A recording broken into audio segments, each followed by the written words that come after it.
I have a message. I have a message for President Macron. Today, Israel is defending itself on 7 fronts against the enemies of civilization. We're fighting in Gaza against Hamas, those savages who murdered, raped, beheaded, and burned our people on October 7th.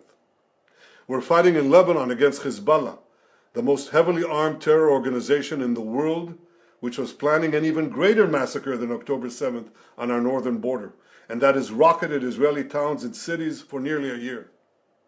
We're fighting against the Houthis in Yemen and the Shiite militias in Iraq and Syria that together have launched hundreds of drones and missile attacks against Israel. We're fighting against terrorists in Judea and Samaria who are trying to murder civilians in the heart of our cities. And we're fighting against Iran, which last week fired over 200 ballistic missiles directly at Israel, and which stands behind the 7-front war against Israel. As Israel fights the forces of barbarism led by Iran, all civilized countries should be standing firmly by Israel's side.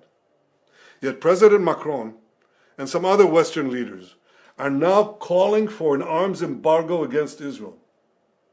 Shame on them. Is Iran imposing an arms embargo on Hezbollah, on the Houthis, on Hamas, and on its other proxies? Of course not. The axis of terror stands together.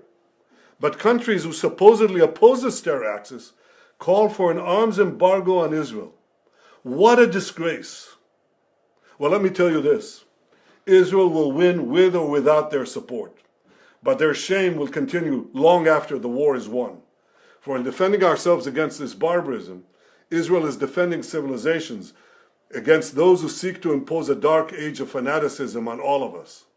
Rest assured, Israel will fight until the battle is won, for our sake and for the sake of the peace and security of the entire world.